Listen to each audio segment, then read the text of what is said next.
राजौरी के बुद्धल इलाके की अगर हम बात करें तो 4 लोग और जिस तरह से देर रात बीमार हुए थे और उनको फौरी तौर पर पीजीआई चंडीगढ़ मुंतकिल किया गया था, जहां पिछले दिनों एजाज की अगर हम बात करें, वही एजाज जिसने मोहम्मद असलम की 6 बच्चों के साथ वो जम्मू के एसएमसी अस्पताल में रहे और जब उनकी आखिरी रसूमात भी जो है वो अदा की गई थी, फिर यहां से गए थे एजाज अहमद घर। लेकिन एक दिन वहां रहने के बाद उनकी भी हालत बहुत ज्यादा बिगड़ी थी और उसके बाद फौरन उन्हें जीएमसी राजौरी मुंतकिल किया गया और वहां से फिर जम्मू और यहां से चंडीगढ़ उन्हें मुंतकिल किया गया। लेकिन अभी तक अगर हम बता दें तो कहा जा रहा है कि एजाज अहमद की हालत जो है थोड़ा सा स्टेबल इस समय बताई जा रही है। लेकिन कल जिस तरह से और कुछ लड़कियां उस बीमारी का शिकार हुई थी, फिलहाल बीमारी ही कहेंगे कि अभी तक उस चीज का कुछ अता पता नहीं चल पाया है कि आखिर बुनियादी वजह क्या रही है जिसके चलते ये 17 कीमती जानें अभी तक जाया हो गई है, जिसमें 3 खानदानों के 17 लोग, मोहम्मद असलम के 6 के 6 बच्चे, उसके अलावा एक और खातून, उसकी भी उसमें जान चली गई। लेकिन अब कहीं ना कहीं इंतजामिया हो या फिर सेहत का अमला हो, ये तमाम लोग जो हैं इस चीज में लगे हुए हैं कुछ न कुछ चीजें हमें वहां से मिल जाए जिससे यह पता लगाया जा सके कि आखिर वजह क्या रही है कि जिसमें तकरीबन 17 जाने जो है वो जाया अभी तक हो गई हैं। अलग अलग टीमें बिठाई गई हैं। हेल्थ डिपार्टमेंट को जब पहली मौत वहां पर हुई थी और उसके बाद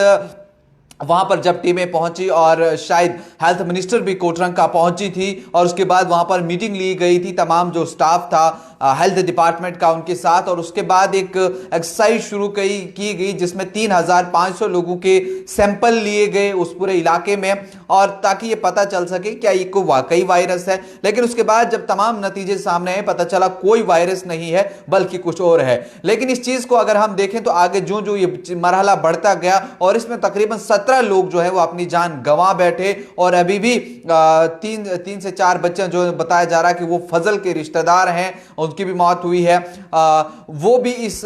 लपेट में आई हुई और चंडीगढ़ उन्हें भी मुंतकिल किया गया जहां उनका इलाज मुआवजा चल रहा है। अब ये जो बहरहाल का इलाका है उसमें दफा 144 लगा दिया गया है। वहां के जितने भी लोग हैं उन्हें क्वारंटीन किया गया है, दूसरी जगह उन्हें जो है वो भेज दिया गया है। वहां पर उनकी जितने भी उनके खाने पीने का इंतजाम जो है वो इस समय इंतजामिया कर रही है। उनको बाहर से कोई और चीज नहीं लानी है, वो तमाम की तमाम चीजें चाहे साबुन हाथ धोने के लिए हो या फिर खाने के लिए उनके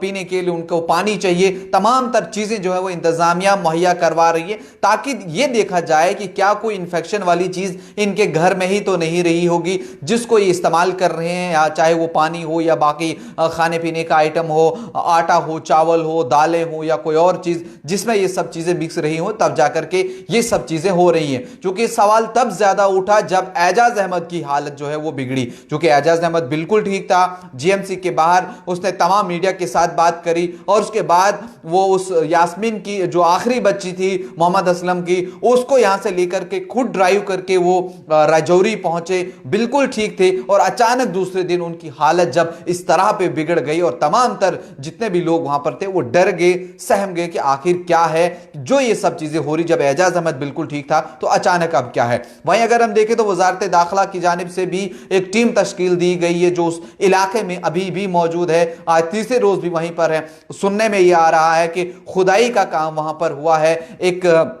बावली को भी जो है, एक चश्मे को भी वहां पर सील जो है वो किया गया था। बताया जा रहा था कि शायद उस पानी में टॉक्सिन मिला है और उसके बाद उसके घर की भी बताया जा रहा है खुदाई हुई है, वहां पर भी देखा जा रहा है, चीजों को खंगाला जा रहा है, कुछ ना कुछ चीज हाथ लग जाए ताकि पता चल जाए कि आखिर ये 17 कीमती जानें जो है वो किस तरह से जाया हो गई। और इस चीज पर भी आप पुलिस भी इन्वेस्टिगेशन कर रही है, क्या कोई क्रिमिनल एक्टिविटी तो नहीं हो रही है, किसी शख्स का हाथ इसके पीछे तो नहीं है कि जो ये सब चीजें कर रहा है। इन तमाम चीजों को जो है वो फिलहाल देखा जा रहा है क्या होगा। लेकिन इस पूरे इलाके के जितने लोगों को है वो शिफ्ट कर लिया गया है नर्सिंग कॉलेज में, वहां पर ये लोग रह रहे हैं। इनका खाने पीना, उड़ना बिछोना सब चीजें जो है वो इंतजामिया मुहैया कर रही है ताकि इन लोगों को भी नजर में रखा जाए और इनको आइसोलेट वहां पर किया गया है और बाकी लोगों को बचाया जा सके इस पूरी की आफत से। आगे क्या होगा उस पर भी हमारी नजर है। आप देखते रहिए न्यूज इनसाइडर 24/7।